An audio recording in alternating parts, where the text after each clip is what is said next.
What would be one of the most popular questions asked in a technical interview for a React web developer job?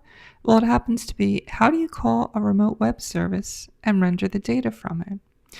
So you can see here how I've created a web page with a React component inside it. The component will call a remote web service to load data. So if I click the load button, you can see it makes a call to a remote service to retrieve data about a crypto asset.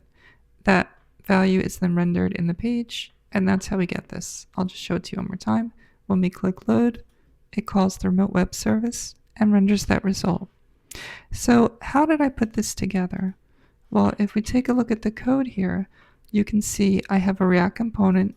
It's named call service, and it displays the result of the web service in the page after it gets called.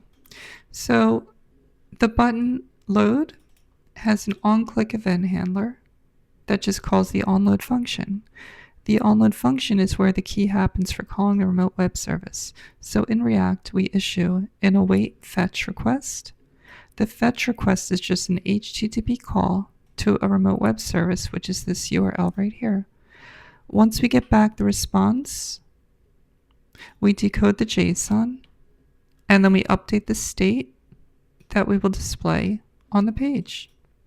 On the page.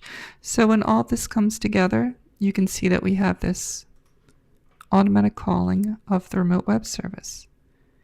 Now, what if we wanted to clean this up a little bit, make it look a little nicer? Well, we can do that too.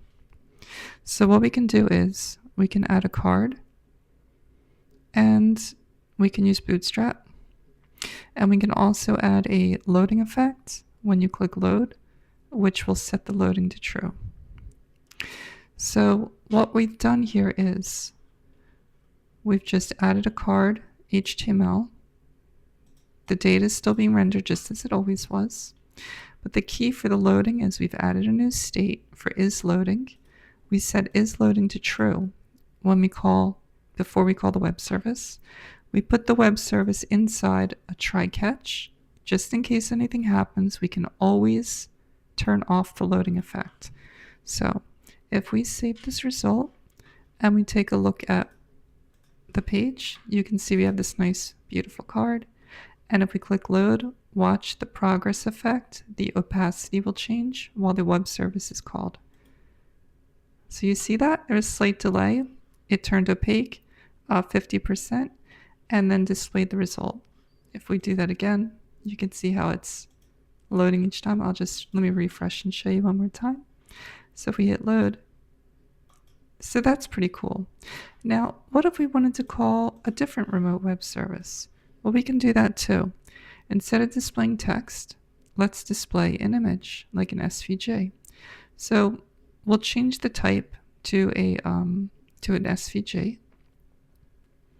And we'll change the title of the card, and we'll change the data being rendered to be an SVG. So you can see all we've really changed here is the fetch command is going to a different URL that you can see right here. We're still doing the same thing, setting the state with the result. And now we're just rendering that state inside an SVG. You can see that right here. So if we take a look at what this looks like now, you can see here's our card. If we hit load, so we get these random pictures showing up. So that's pretty cool. So you can call all kinds of different web services from a React component and render the data accordingly. So just to show one more time how we went through this, you can see that we simply do an await fetch to call the remote URL. We decode the response from the web service call, and we set the state with the data. That is then finally rendered in the React HTML, and that is how we get our result. So I hope you've enjoyed this. Please like and subscribe, and let me know if you would like to see more.